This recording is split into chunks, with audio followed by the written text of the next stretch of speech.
Didn't do all that much to at least the markets that I'm watching. But again, we got 1 minute to go here, and I'm gonna just really quick switch over so that we can all watch this. I don't. Also, have you guys seen Bitcoin? Oh my goodness, it's going crazy. Yes, all of those. I love it. Those crypto companies too, doing very well. Oh, Frank, which crypto companies are you talking about? You have, do you own any? So I was mostly referring to the mining companies. So Marathon, Iris, they're very correlated with Bitcoin's price. So seeing price go up is very good for those companies because they're essentially just mining cryptocurrencies. Yep. We'll come to Bitcoin in just a second. Again, guys, we've got just about 10 seconds to consumer confidence. We'll roll our breaking news and come in right after that. We got all our charts here pulled up just so we can react to it. Consumer confidence should be dropping any second now.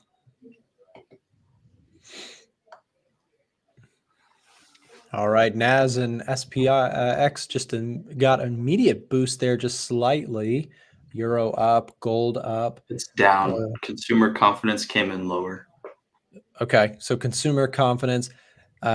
Big thing about consumer confidence is it is a cool indicator. It's kind of a forward-looking indicator. If you ask a bajillion people, hey, how are you feeling about your finances and your personal spending?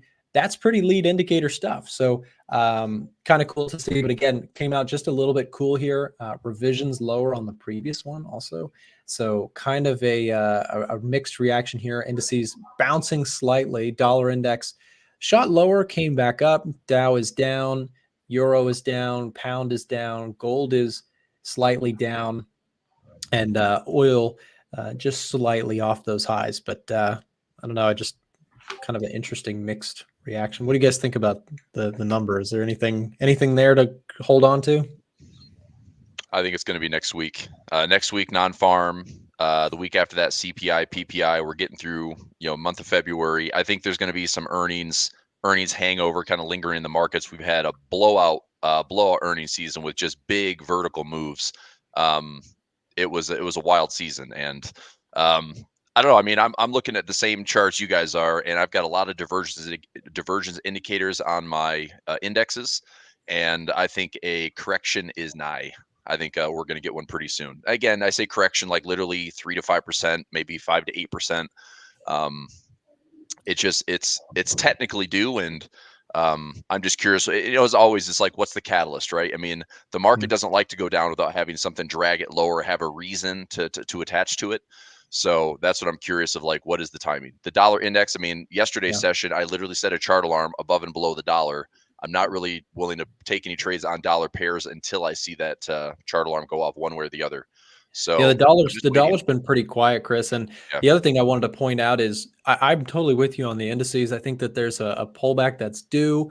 And I also want to clarify, I don't think you or myself, like, we're not outright bears on the market, but it's a fair thing to say when something has just a real solid run up and kind of everyone is positioned bullish towards something, just to back off it and wait for those healthy pullbacks. I think I saw a stat that was like the average year has about 5% or more pullbacks in the S&P 500.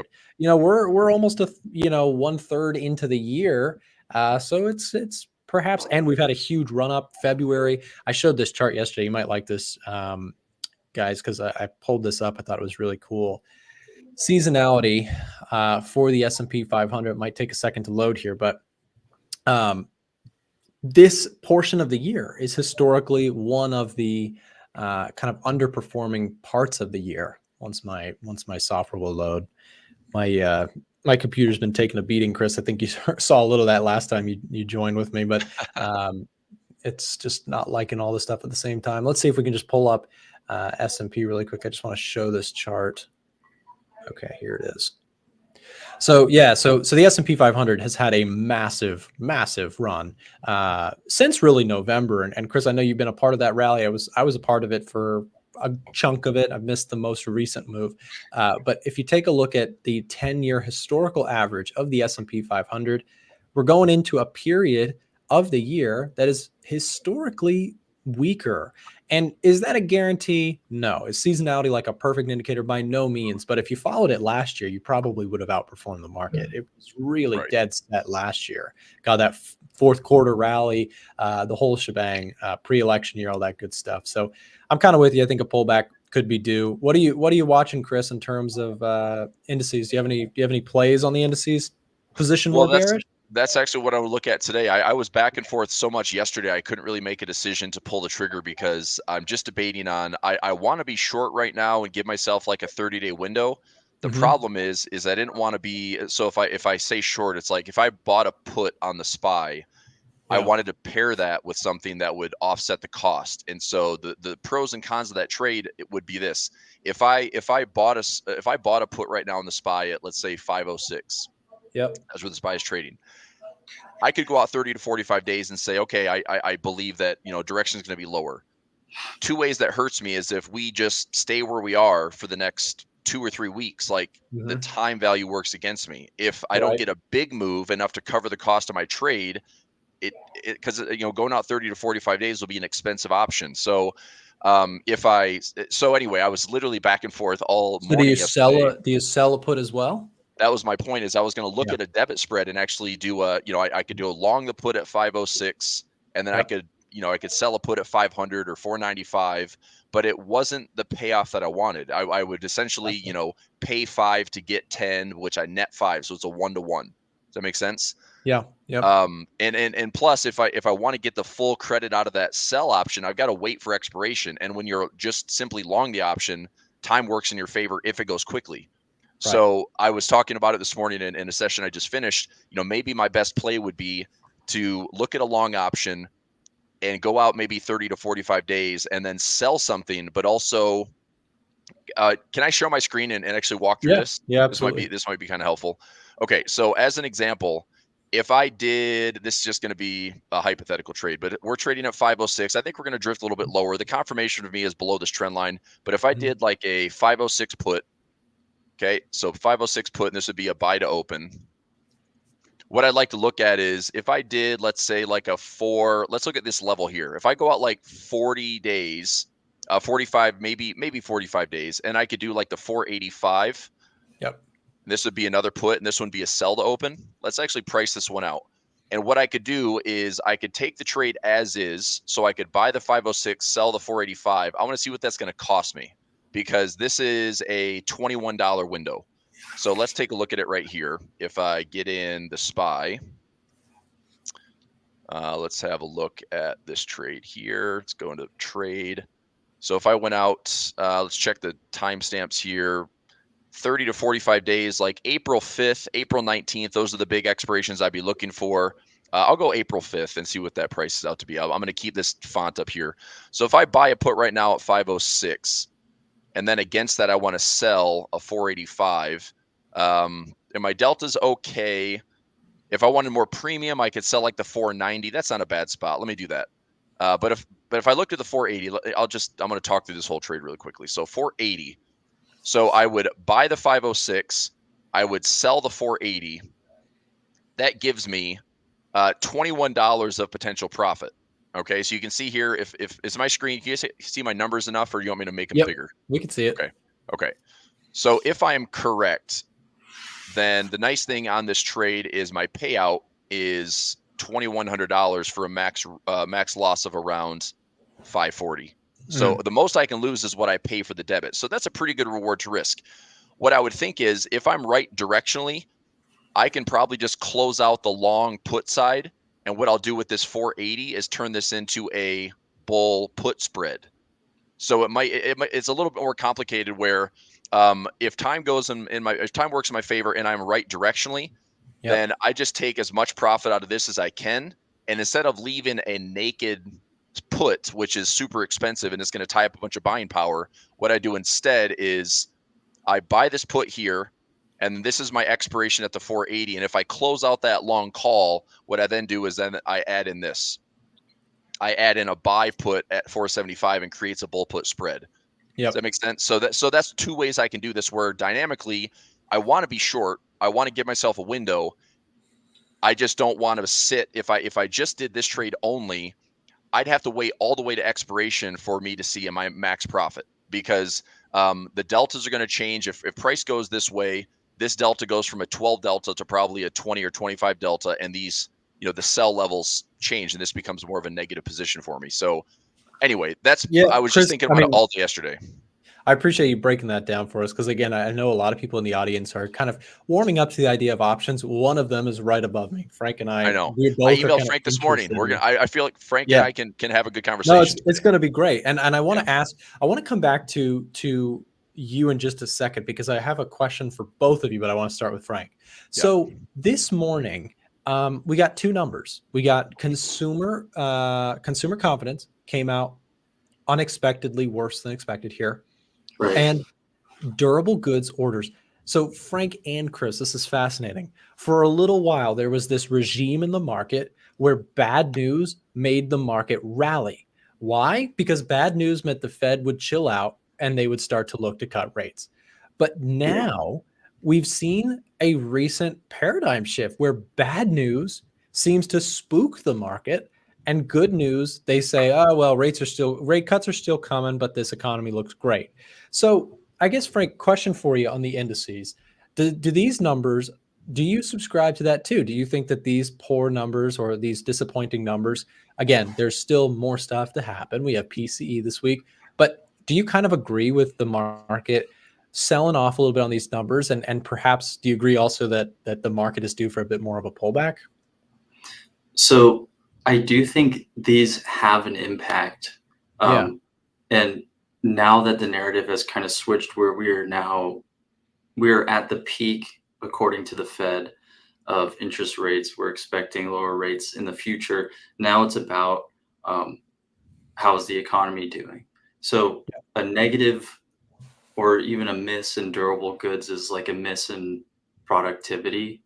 Um, seeing lower consumer confidence, these are negative signs for the economy. So I think it will impact indices in such a way to where it's not bullish. So, I don't know so if it's Frank, real quick, necessarily I'll let you share your screen while you talk. I didn't want to stop you, sure. but if you share your screen, you're looking at the S&P 500. Do you think that do you think this caused a bigger pullback, or you kind of, and if so, where do you see it going to? I don't think this in general will cause a bigger pullback. I'm Okay. also with Chris in that next week there's more news. Later this week there's more news. We have PCE, which is inflation. We have NFP next week, just a Mm. huge labor statistic that we have to pay attention to. I think this is building up and possibly suggesting, uh, you know, worse numbers for those categories. And if we do see that next week, I think we're due for a bigger pullback. And we've been talking for uh, partly this year that the markets have become way overextended to the upside. So we know that the market has to pull back at some point. And this sort of news event that we'll see in the future, in the near future, is probably going to be one of those catalysts. And if not, you just have to keep remaining cautiously bullish because the market still goes up. Um, it's still in an uptrend. We're still waiting on, um, what could bring this down. And I don't want to be the one on the sidelines saying, oh, it's overextended. Uh, let's short. And then the market keeps going higher, or it's overextended. I'm not going to do anything. Which is why I like Chris's ideas on options. Although I don't fully understand his debit spread, just because options is still very new to me. Um, I understand sort of what he's trying to do, which is defining risk and making sure you can still make money, Yeah, even when the trade, if it goes against you, you can still opt out exactly. and And in a I better like position. that. I was just going to add to you there, Frank. I like too that you pointed out, you both answered a really important thing here. Today's number, yeah, it matters, but the dollar's trading higher on two red numbers. So the point, however, is that I think it defaults back to the bigger stuff that is to come. The market is really paying attention to the upcoming stuff, as you mentioned, as Chris mentioned. And so now I want to ask Chris the same question, because So you have these options plays that you're planning out, but maybe defend just for a second the bearish thesis in the short term. What's your thought process on what could be? Is it simply just a sentiment trade? Is it a economic figures are coming out a little weak? What are your thoughts? What's the reason behind the short term bearishness you've got, Chris? One of my favorite indicators is just screaming at me, overbought divergent, overbought divergent. So this Yep, is what you can see right here. Nick, you'll appreciate this. This is one that's of some Rob Rob Booker Booker's stuff. Yeah, classic Maxville I divergence, know right? that. We've all seen it. If anybody's been a follower the last decade, this indicator's been awesome. So I mean, I've used the same settings I've used in Forex, the same settings I've used in stocks. I've used Yep, this for years. You go back to daily, weekly charts. We've had tops and bottoms called and formed very quickly after this indicator prints. So what this is, I'll bring up this chart here because it's a little bit easier to see. So I'll show you the subgraph. So it's printing on my chart, but what it essentially makes up is if we are getting price going higher, okay, and we're getting overbought conditions, this is a relative strength index and this is a momentum oscillator. So a couple of things you look at here is price is making higher highs, momentum is disagreeing. That's divergence. We're also doing that from an overbought position with also hidden bearish divergence on the relative strength. Again, just purely technical. I understand that the markets can capitulate a little bit higher. We might go a little bit longer to the upside, but after NVIDIA earnings, I think the market just cools down a little bit. I think yeah, it's going to be a struggle to just keep pushing at the pace we've been pushing. Therefore, I think what we just experienced in the markets is we had this bigger move in implied volatility, and I think that's going to be shrinking. And so, as an option trader, we had higher volatility and higher implied volatility, which means now if we start to cool down, that's a great time to be an option seller. That's a great time yeah, to collect the premium. And so, in this example, I mean, I'm just staring at my charts, and I know this might be a little bit messy, but I hide those subgraphs, and you can just see this is why I love this indicator so much. It represents everything that I like to see. I know that calling tops and bottoms can be very tricky, but in the event that this indicator prints, it anticipates those highs and lows so well that if you really want to wait for confirmation, just do this. Boom. Wait yeah, for that trend line to break, and that's your confirmation to get short in the SPY. That's your confirmation to get short on the Qs. And here's the review. It's like you can see it just as we just kept blowing through these highs end of the year and into January to kick off this year's melt up. SPY's printing overbought conditions with divergence. Go to the Dow yeah, Jones, printing overbought conditions with divergence. Go to the Qs, overbought conditions with divergence. The only one that hasn't done that is the Russell, right? And this is yep, another interesting situation where it's like, are the small caps going to catch up and actually outperform the S&P or outperform the Qs? If they do that, they've got to get above 205. If they hmm, can't, then we're still in chop. We're still in this choppy zone. But the other major indexes have stretched a lot. And on that note, we mentioned Bitcoin earlier.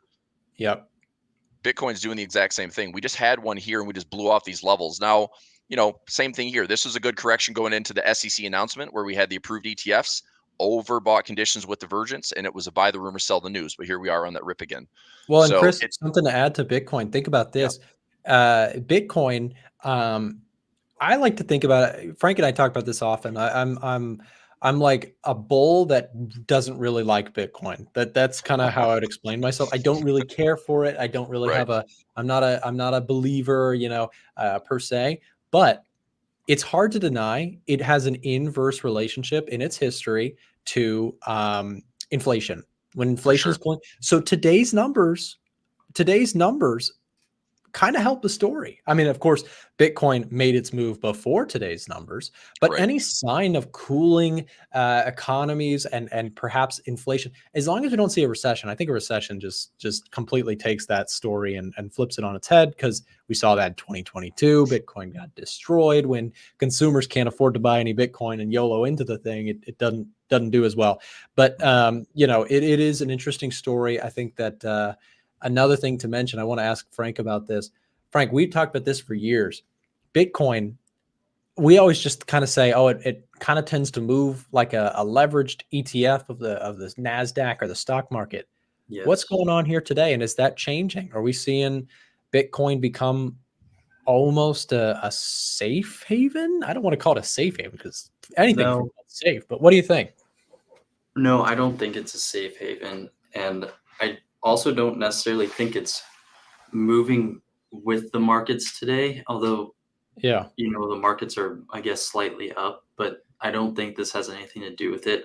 I do think that it's just, I guess, the recently approved ETFs, so more accessibility. There's more money can go into Bitcoin through these ETFs, so more people are available to trade it, which is, I would say, bullish news in the short term.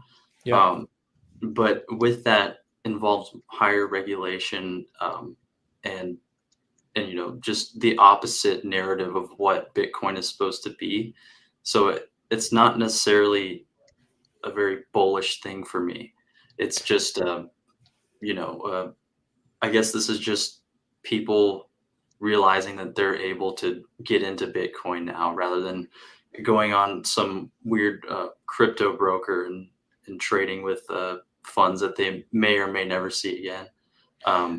So And I and I guess question for you, Frank, the Bitcoin ETF stuff. I own IBIT, which is iShares Bitcoin Trust. I bought a little bit of this. We've talked about this trade, and the only thing I wish that I had done differently is I wish I bought a little bit more of it. I bought a very small position, but even a small position has been able to make, it's 700, $800. It's kind of a remarkable move. It's up like 35% from when I bought it. it's And I'm not yeah a genius. I just bought it when I kind of saw the paradigm shift that we kind of seem to be in a risk on environment. But finish your it's thought. also it's one of those things that when it goes higher, Hmm. it doesn't necessarily mean there's a pullback coming, Yeah. at least in the short term. A move like this could suggest another move higher into the 60Ks. But everything that runs steeply high also comes back hard at some point. So that's the problem here. Like we saw semis a few weeks ago, SMCI went up to like 1100 or close to it, only Yep. to plummet like 20% or $200 back down to 800, 700. So this is the perfect time to be in Bitcoin, but in terms of buying it now, I don't know because It's tricky. price Yeah. price if you look at its uptrend over time, it goes up relatively steeply, but then you have months of where it's just back and forth. You have The moves boredom that train can kicks in. that Yeah. can really ruin your trade and hurt your account, but then you have days like this which are amazing. So I think your small position is the right move. I Yeah. know in hindsight you want to higher leverage now, but You always if you do, wanted right? if You it was always wish going you against you. bought more on a good one. I have a question for you, Chris, too, on this. We're talking about the ETFs, talking about the, kind of adoption of that. Hmm. Is that, when it first happened, people just loved to say over and over, buy the rumor, sell the news on these things. And there was a sell the news event with the ETFs when they first came out. They sold off, pretty Right. aggressively. But now that the dust has settled, are these ETFs a good thing for Bitcoin? Is there more liquidity going into the crypto universe because of it? And also, side question: are you trading any options on these sorts of things? I am trading options on them. The Yeah. ETFs that were approved by the SEC, they don't Yep. have options yet. Just a matter of time. The one that I do trade though is BITO. This is a ProShares ETF that came out. I am long like crazy on this one. I have call options that are Oh, going out to nice. January of 2025. I've got credit spreads that I've layered in here for the next like 6 months that are just like in the teens. They're like 17 by 16s and 16s by 15s. So I'm Hmm. like staggered out through the entire year, plus a long call that has unlimited upside. So yeah, I'm trading options, which is also giving me the leverage that I want. I'm also in Coinbase with a wallet. I've been in Bitcoin since 2016. I've made some good money by being in here. To your point, I think it's important. I've said this from day one. It's risk capital. I am a trader on this opportunity more so than a hodler. I mean, Yeah. I look at Bitcoin Yeah. as, look, I'm probably over. Let's say that. Let's throw some numbers out there. Let's say that Bitcoin this year crosses $100,000 on the spot price. If that happens, I will probably have, 6 figures of profits that I'll be pretty happy with. Yeah. And I can either, say I'm going to hang on to it forever and diamond hands it, or I can say that was my trade. I had 10 to 1, I had 15 to 1, 20 to 1 upside.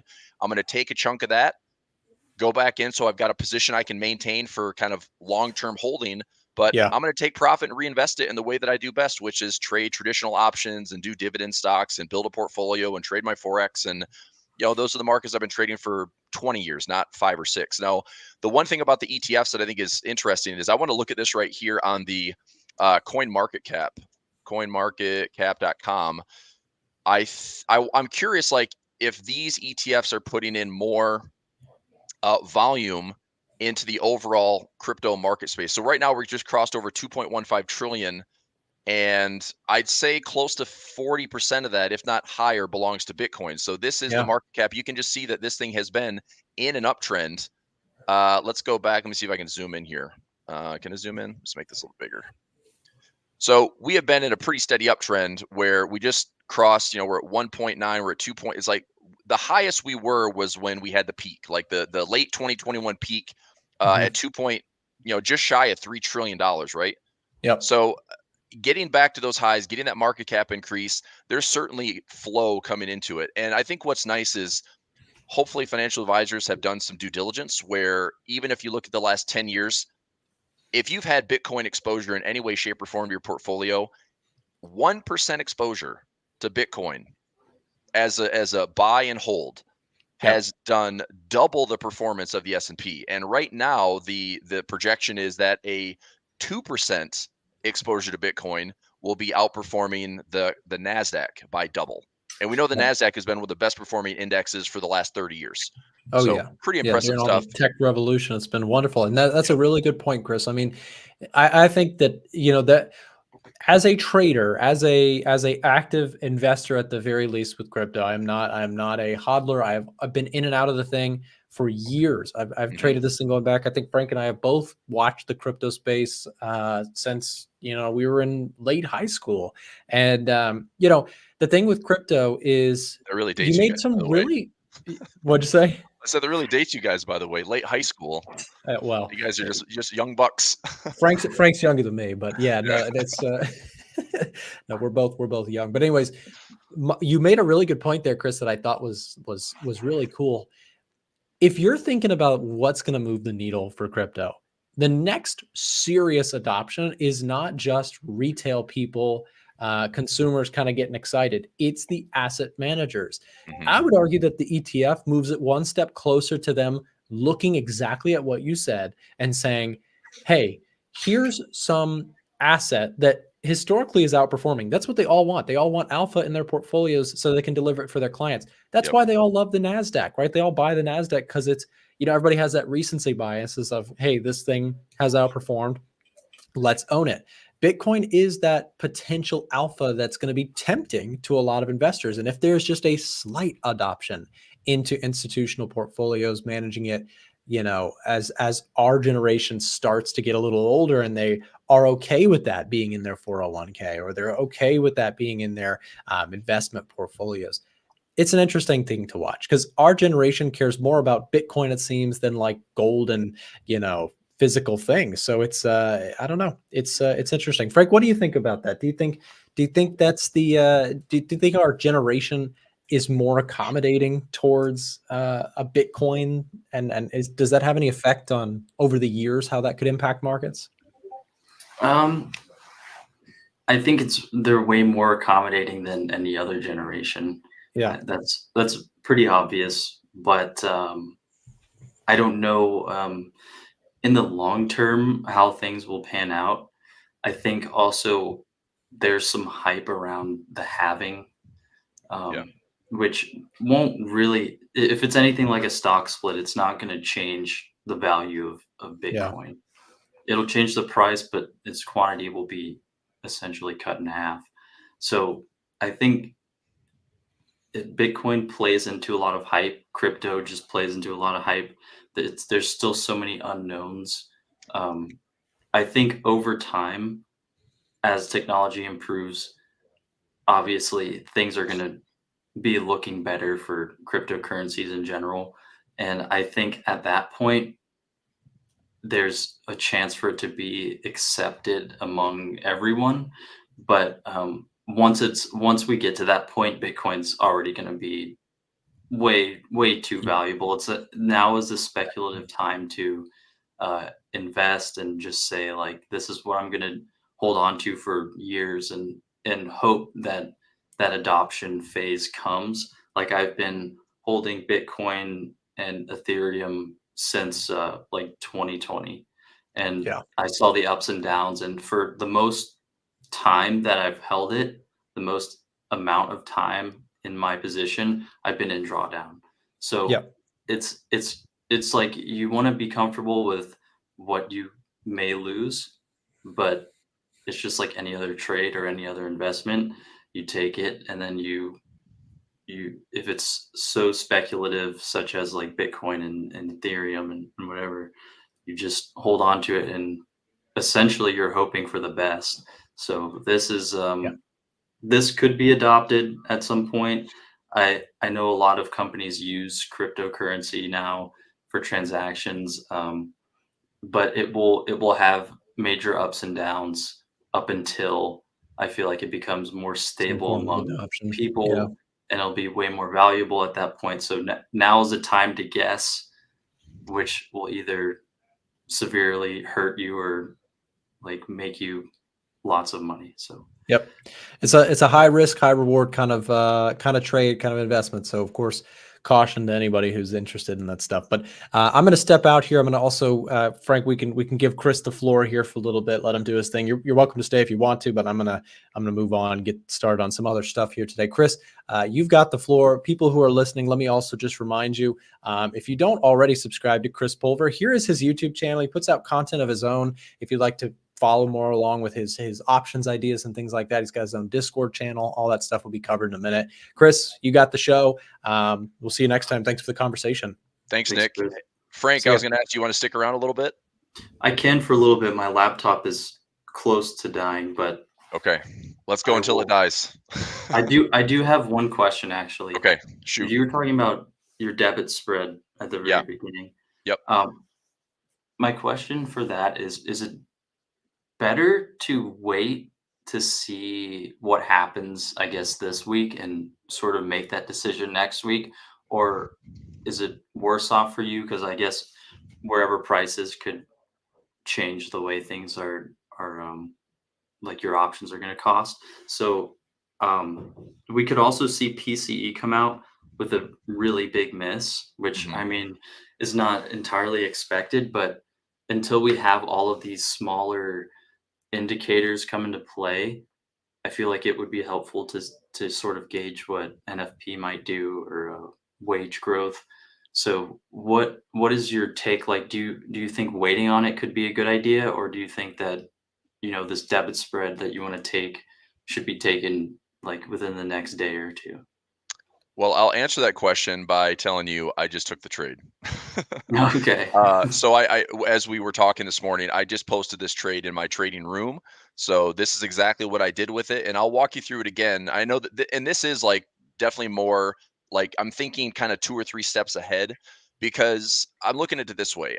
I think that based on what I see technically, I know that there might be enough news rolling in the next couple of days or the next couple of weeks as we get through. This is an interesting, week because we have a leap year. So it's like we get an extra day in February. We have March that kicks off March 1, but there's no non-farm payroll. So you wait to the 8th. I still look at this as we have that huge gap right here in Nvidia that I think gets filled, and that pushes down to like 497. So I'll tell you what trade I just did. You can see it posted here. So I bought a 507 put, and on the against that I SPY. sold a 480. So I took this in several accounts, and the debit was anywhere between like 595 and 610. So that's roughly what I'm at right now. If price on the SPY goes up a little bit, it's going to change the price of my option. But here's what I'm looking at. This is why I was struggling yesterday when I was in the live session, is I just couldn't find a trade that I thought, you would email me this morning about, long strangles and long straddles. And so that's what I wanted to say. Let's look at that and evaluate that. And then you can tell me like what you think the pros and cons are, because I look at this trade the Sure. following way. If I go into, let me get like a fresh account here. So I'll just use this one so we have no positions on. But if I trade the SPY, I went out to April 5th for this reason. Okay.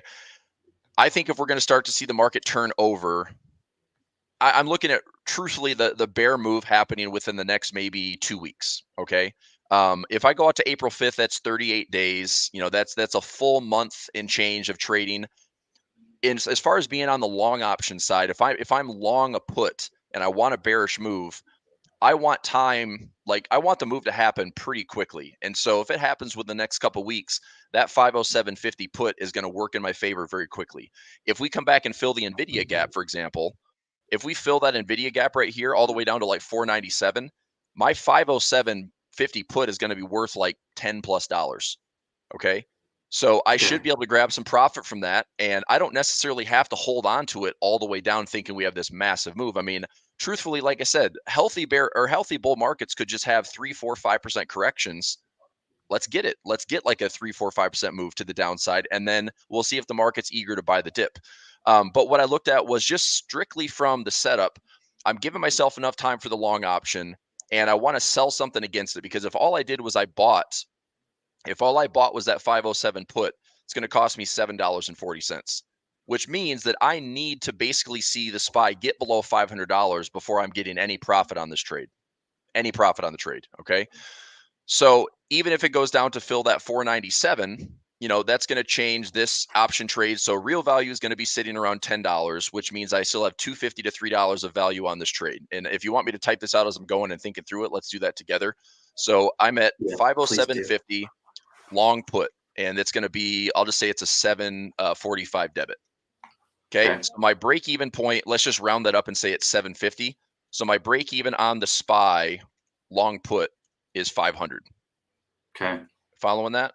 Yes. Okay. You're subtracting the debit.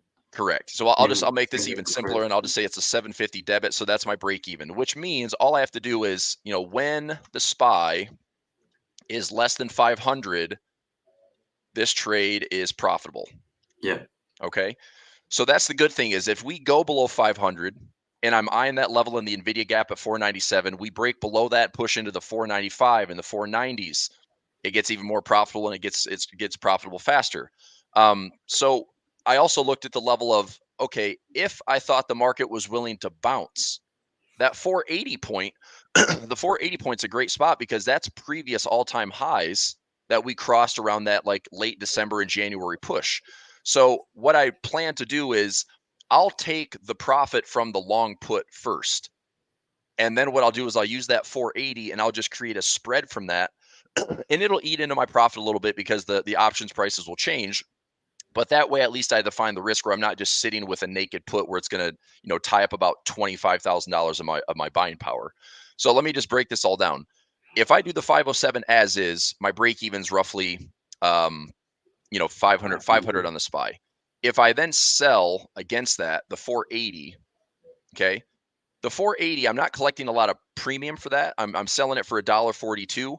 But what's nice is I just reduce my debit now to $6, which changes my break-even price. Now, if I want to make this trade profitable, you just have to get to 501. Exactly. So by adding the 480 sell put, okay, my break-even is 501.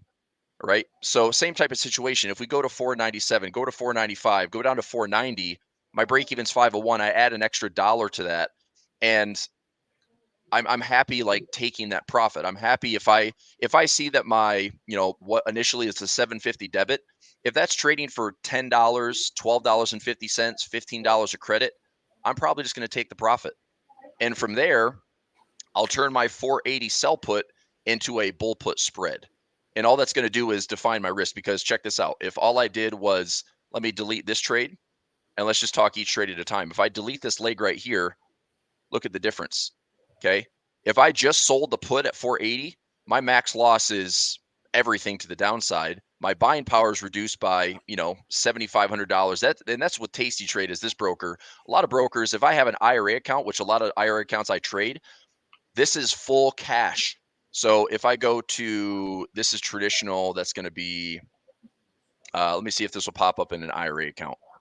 So if I just did, where's an individual? Here's an IRA. This should be a traditional account right here. So if this was a cash account or an IRA account, This would be full cash exposure, which would be somewhere around like $48,000 in buying power. Like worst case scenario, right? So that's not the position I want to be in, which is why I would take the 480 and I would just do that and turn it into a spread. Now as it sits right now, if I did this bull put spread, that's a $5 spread. And this is where we go back to the conversation I had before. If this is a $5 spread, I'm only getting 30 cents for that trade. So it does me no good to take the trade now. What I'll do instead is if the price of the SPY goes lower and we get closer to this actual value, this will change where my spread, I can turn this into maybe a 40, 50, 60 cent credit or turn it into a dollar credit. So I can end up, maybe generating a little bit more money on that trade as price gets lower to that strike. Are you saying you're doing this trade after your long put at 507? Correct. So this is how I see the trade playing out. So if I'm correct on the SPY selling off, if I'm correct on that, then my 507.50 long put, what I'll do is I will protect profit. So I'll put this, the cost is 750. You can see me typing this, correct? Yes. Okay, so 750 debit. If I see, let's say $5 to $10 profit, I'll close. Okay. Then I'll add a buy put, and that would be probably at a 475 to 470 to spread the 480 sell put. So it's an added leg to my trade because all I'm trying to do is tighten up the risk where I don't need to be on the hook for a naked put. I don't need to be on the hook for an assignment if the SPY just goes down and blows through 480.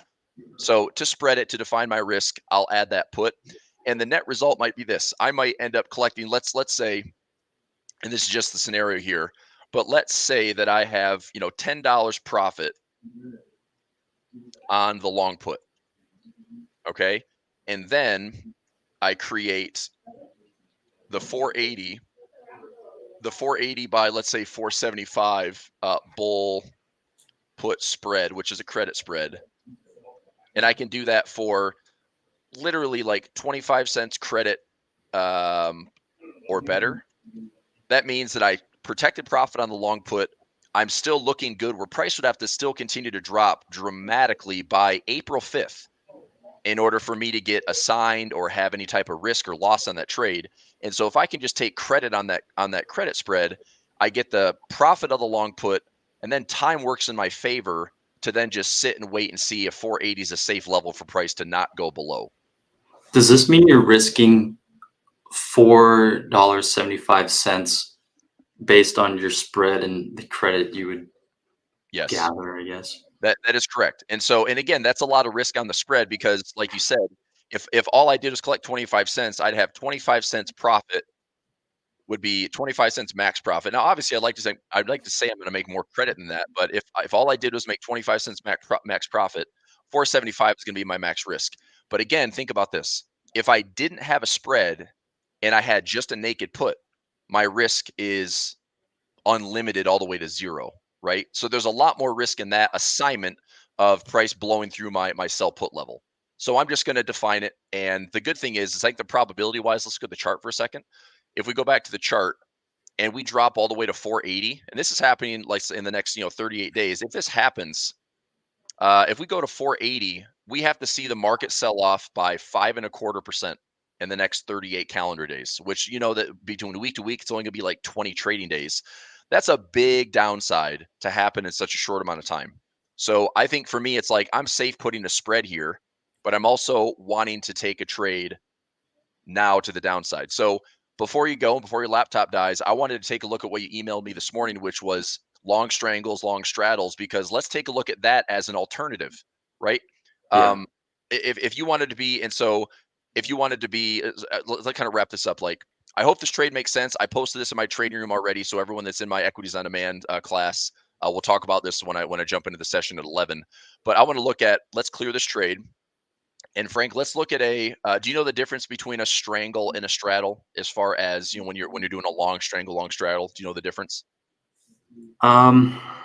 On Weeble, I noticed that a strangle sort of plateaus you for a little bit for an extended period of time, whereas a straddle is more sudden. So, like right at um, where you would buy or sell the put is either going to be the peak of your profit or loss. So, if you're buying a long straddle, say at 507.50, if price Okay. remains at that current level, you're basically losing, you're obtaining your max loss.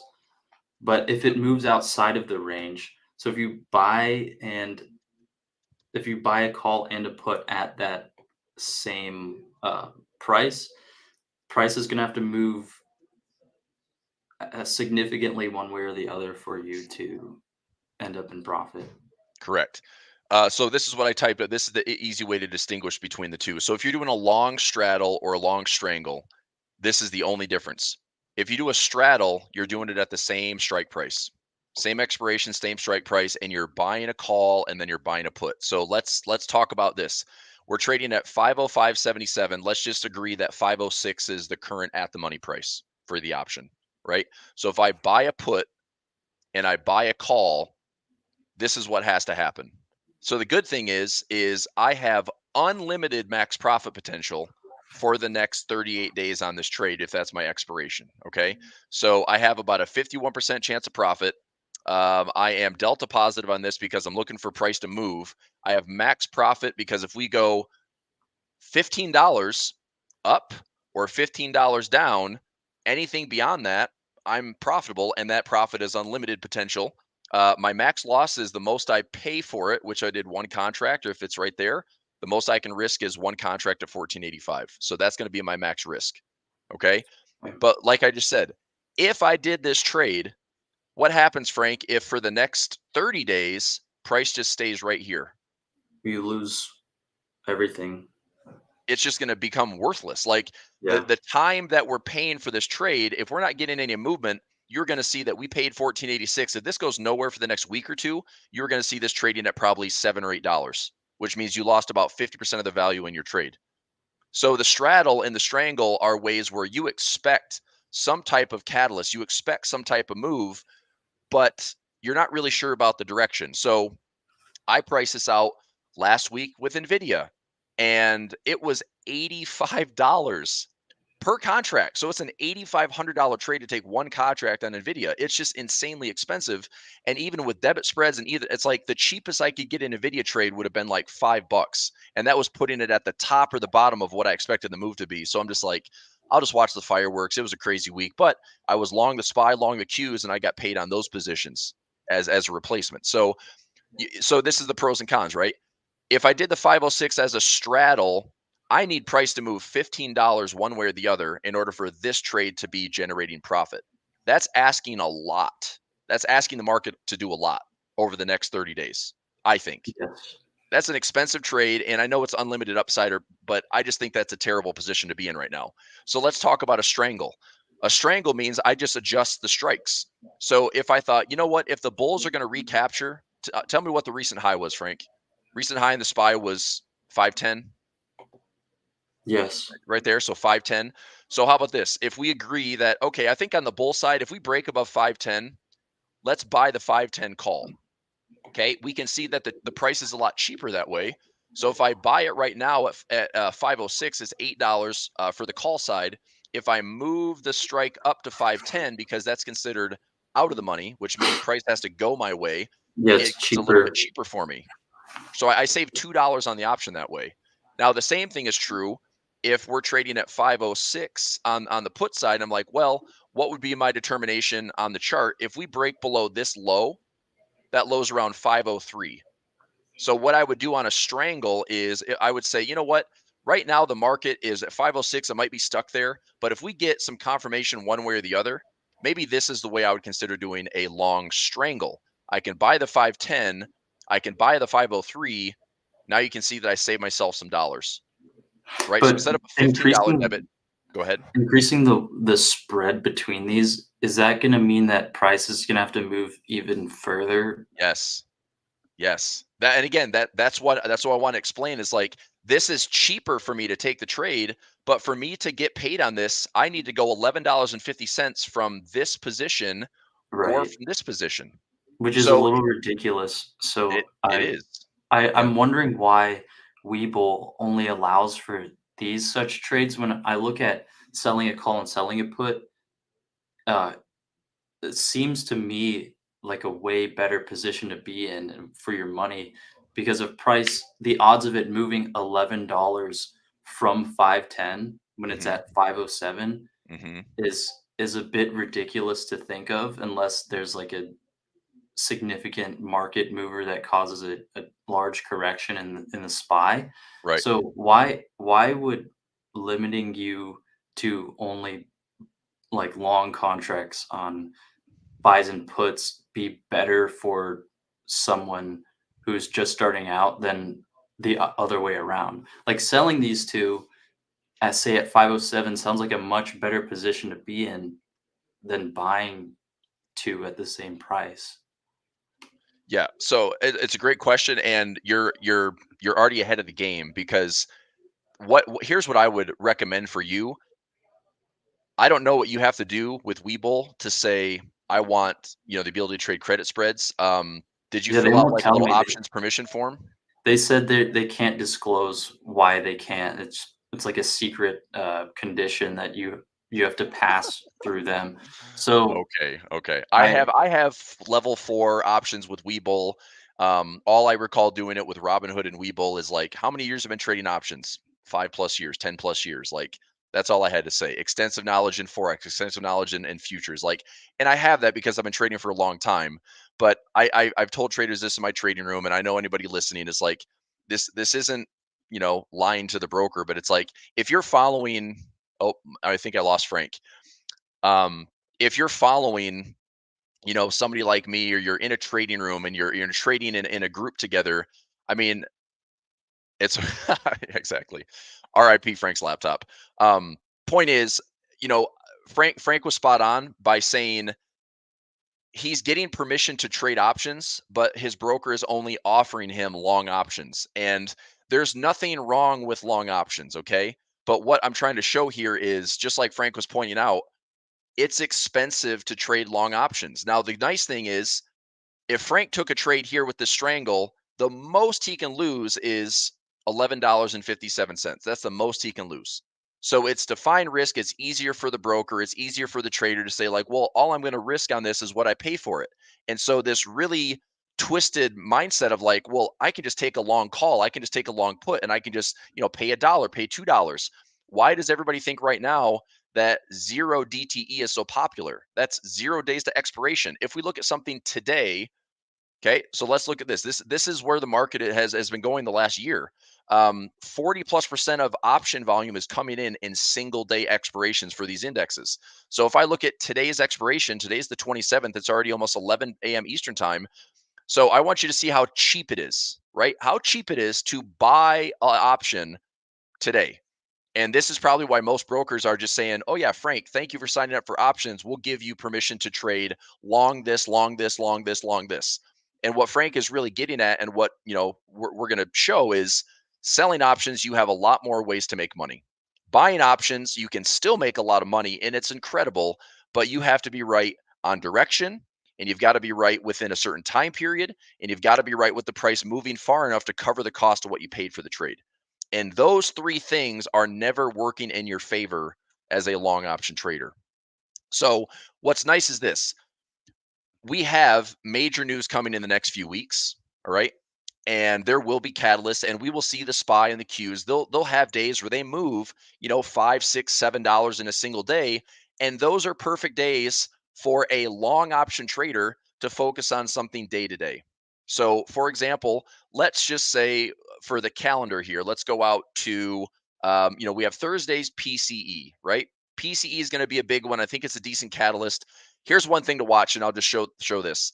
And Frank, if you're checking this out, or Nick and the team, it's like, I love having these conversations, and especially when it comes to, like, somebody learning, and me being able to teach somebody and just kind of walk through logically. I do this all the time, so I want to keep having this conversation. But if we go to the PCE report on Thursday, and this moves the futures market before Wall Street opens up at 9:30, if we've got a big futures market move one way or the other, that's likely going to be the type of day that I could come into my single day expirations and look to trade short-term long options. So let's just put our imagination cap on here. Let's say that today is that day. Let's say that we had PCE, it's a big miss or it's a big hit, and the market's moving like crazy. So we would come into an options chain, and this is our same day expiration. And let's say we just opened up and we had the news at 8:30. It's opening bell. There's a little bit of 30-minute shuffle to get the volatility all figured out. But I would say this: I would expect the market to maybe give us like a $3, $4, $5 move, maybe more. And so if I'm trading right now at 506 and I'm expecting that $3, $4, $5 move, what's nice about this is if I did a 506, if I buy a call at 506 and I think the market's going up, it only costs me 75 cents. And if I get a $3 move in the instrument, that's a $3 move that I paid 75 cents for. That could also let's say that I get that movement, right? So if I draw this out, let's say that I buy, this would be a zero DTE long call for 75 cents debit. Okay. And then the SPY, let's say we get a move of $3 in our favor, right? So my option goes from a 75-cent debit to then showing a value of maybe, $2.50 to $3 real value. Okay. So think about this. If I paid 75 cents, so I pay 75 cents on the debit, and then I close for a $3 credit. That's a net profit of $2.25. Now, I don't know how many of you out there trade any instrument out there, but in a single day, that's a pretty nice return, right? I pay 75, I walk away with 225. So what's the math there? If I get 225 net profit out of a 75-cent debit, I just made a 300% gain. 300% gain on one trade for a day. That's incredible. But notice how I built that trade up of why would I take the trade? How would I justify getting in that trade? It's all about timing, right? Today, there's no real catalyst to get the market to move $4, $5, $6. PCE on Thursday, maybe there is. Non-farm payroll the 8th, maybe there is. CPI and PPI the week after, maybe there is. So when I'm trading long options, that's the type of stuff that I personally am looking at. I want to see the market have reasons to move, not just day to day. Because I have some interesting statistics that go back, 30, 40 years. Most of the time, the market's going to move around half to 1%.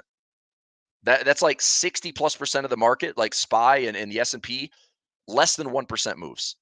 Then you get about a 15% window where you get your 1 to 2% move. And then even less than that's about 5% where you get your outliers at 2 to 3+%. Those are the big days. Those are the days that you can absolutely make a fortune with having those long options pay just an unlimited amount.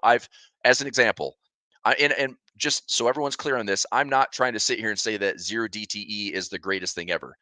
It's making option trading a little bit more appealing. It's driving a ton of volume into the markets by same day expirations. But what I'm saying is, as a long options trader, if you have to trade long options, the best time to do it is when there is a catalyst in the market. If there's nothing really major to drive the markets, you're kind of wasting your money and you're getting stuck by overpaying for premium. And the one thing you're threatened by with zero DTE is any type of change in your underlying asset in the wrong direction, you can see your P&L fluctuate very quickly. So traders look at this and are like, well, I'm only paying 75 cents. I can risk that. But your 75 cents in literally minutes could be 75 cents of what you paid for it. It can go down to 35 cents very quickly. It can go to zero within an hour or close to it, right? So you have to be right directionally. But the nice thing is yeah, you can justify a short trade in a small risk. And if I lose, okay, I lost 75 bucks. It's not the end of the world. We can survive. We can trade the next day. But what I'm saying is, when I line up my calendar for the month, there's probably 5 days, like 5 or 6 days within like the news day and the day after, that I'm really looking to see, okay, how much movement, what are the big catalysts that the market could provide? The trade that I did this morning with the debit spread, it was that bear put spread. The trade I did this morning was the 507 So I went out to April 5th. Okay, I bought the 507 put right there, and then I sold the 480. This trade right here, okay, this trade cost me about $6 to take the trade. But the nice thing is if I'm right and price does drop a decent amount, I know that the most I can risk on the trade is what I paid for it, which is around $6. But I have potential to gain, if we go down to 495, we go down to 490, we break 490, I'm going to be looking at 15, 16, $17 worth of long put profit, which means I take, a $6 risk and turn it into $1,000 of profit. So I can protect myself that way. And I also buy myself a little bit more time where I don't need it to happen today. I'm giving myself a window where over the next 38 calendar days, the next 20 some trading days, if I'm right directionally in any way, shape, or form as we end February, get into March, that trade can become profitable. So, the nice thing is I'm in sessions like this. I run my trading rooms. We trade this stuff live, and traders will be with me, and we'll talk about it every single day. So, um, again, that's great, and that's why I'm here. So I wanted to share this. I've got a couple minutes. I'm going to switch gears and I'm going to jump into my trading room here in just a minute. But I know we talked a lot of options, and I don't want, hey, this Chris guy comes on to our A1 session and runs his own YouTube channel and has his Discord and everything. But I don't want to be like, oh, this guy just talks about options. This morning I ran a trading room in Forex, and I wanted to share a couple of setups that I really, really liked. And then I'll wrap up the session here, and then we'll go into I'll switch over to my trading room for equities on demand. But a couple of trades that I really liked. If anybody's interested, pound CAD is one of my favorites. Yesterday, pound Aussie, I got long on the pound Aussie, so I can revisit this trade from yesterday, and then I'll share the pound Swiss, and also the pound CAD looked pretty good as well today. So pound Aussie, I did this. I took a buy trade at let me change the font color, or not the font, the color. So I did a 1.9390 buy. I have a pending buy at 1.9015. I have a stop at 1.8900, and I'm going after a profit at 1.9900 to 2.000. That's my pound Aussie trade. I took that yesterday during the session. So the reason I traded this yesterday was it's on the Edge Finder. It's one of the top picks. I initially looked at the trade this way. If we go high, low, lower, high, lower, low, that's why I want to buy another position around 9,000. So I'm taking a small trade here in case the market decides just to run without me and not give me that ideal fill that I want at 9.0, or I'm sorry, 1.90. So I put a second order there just in case. That's going to be my pending pullback. If we get direction going our way, I'm going to cancel that pending order and just move my stop loss to break even or better and try to go after the highs right here at 9,900 or 1.9900. So that's pound Aussie. Let me take a quick peek at pound CAD. I looked at this one from the higher time frame, and I think this looks really promising. Okay. Now, what I'd like to see on the pound Canadian would be this. If we get a break to the downside, there's a couple of things I'm looking at. We have a yearly pivot at 6,700, and we have a yearly pivot from last year at 1.60. So if we break to the downside, I really like the pound CAD with a move back down to this low and trying to find some of these pivot levels that have been missed. Okay. Now to the upside, you can see here, we've got major resistance ahead. If the pound CAD goes up, though, in order to support that thesis to the upside, I would want to see oil going down. If oil's going up, I'm a little bit more hesitant to say I'm going pound CAD long. Okay. If oil's going down, then sure, I can take the long position. I can justify that trade because the CAD should correlate closer to oil than the pound. But if we see oil going higher, which I am bullish on oil, directionally I'm bullish on oil, then I think this break here gives me a decent chunk to revisit this low around 6,500. Right now, that's over 600 pips away. That's a pretty good opportunity to me on the pound CAD. And then last one I'll show you today for Forex would be my pound Swiss. 1150 is where we're trading. This to me is a fantastic trade setup. I've been long since, I got long in here early. I got long in this bigger swing right here, and I got filled around 108.50. So I've got some positions in already, but this is a structure that I'm watching recently. Okay. So what I want to do on the pound Swiss is this. If you want, and again, this is what I've already done. I've taken buy positions all over the place. As we scale down here, I've already been long in the pound Swiss, so I'm riding some profit. What I want to do is this. I like the buy trade right now, small. And if we pull back to 109 or 109.50, which is this low, I'm going to take another order, swing stop below that level, and go after just a fib extension. It's pretty simple. Go after symmetry. If we go from low to high, I'm going to look at this level up here. 1.15 is going to be my target. So if I buy small here, I put in a second order here, I put a stop loss below. Now, the way that I trade this is entry one, entry two. Once I start to see more confirmation of price going this way, I'm going to add more trades over here and take my profit at that 1.15 resistance. So pound Aussie, I'm already long. Pound CAD, I think, has a promising setup. I want to see if it breaks to the downside. Pound Swiss, I'm long. Now, if you're wondering, like, well, that's interesting, you're looking at pound CAD short. True. So maybe that's the trade that stays in a range and stays sideways and doesn't give me a good confirmation trade. If it's an oil-based trade, that's because the CAD would get stronger, oil's going up. All right. But pound Swiss, I really like. I'm long in this one already. Pound Aussie, I like. I'm long in that one already. Okay. Lisa's trading options, something I'm interested in. So talk about, teach, very useful. Good. I appreciate that. And again, I am here to help, right? I'm here to help. If you have any questions, really quickly before I go and wrap it up for today, Chandler, thanks for letting me be on here. Nick and Frank, as always, thanks for letting me be here. I do have a Discord channel. I will share that. Let me get a free group chat invite. If anybody wants to join me, let's do this. So I will edit the invite link so it doesn't expire right here. Generate new link, copy, and I'll post this in the chat. So this is Chris's Discord, if I can spell it. So that's my Discord link if you'd like to join. Okay. And within that, so my free group chat, anything I post on Fridays with my robots and trades and gains and losses, everything I do in my trading rooms, I post in here for my blog. I post on Twitter, any analysis, education. I've got trading rooms, courses, robots, all sorts of stuff there as well.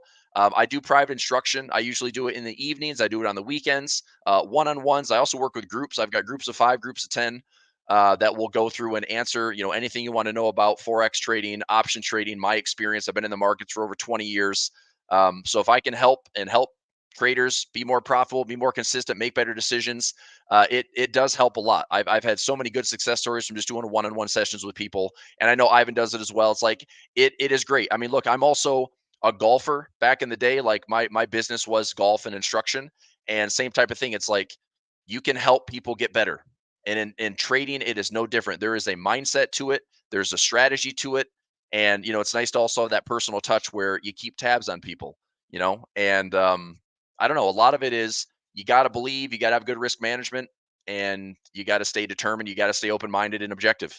It's like the market will never love you back. So don't be obsessed with it. Just work it. Just grind it. Just understand reward to risk, trade by numbers, trade probabilities, and repeat, repeat, repeat. Okay. All right. That'll do it for me today. Everyone that's in my sessions, my equities on demand session, I'm going to jump back into Smart Trader, and I'll see you there in a couple minutes. A1 Trading, the team, thanks for letting me be here today, and I'll see you soon. All right. Thanks. Thanks again for watching today's show. Our goal at A1 Trading is to continue to share free value to our audience through daily videos and articles, keeping you up to date with the latest market coverage. If you enjoy our content, make sure to subscribe for more. From all of us at A1 Trading, have a great day, and we'll see you next time.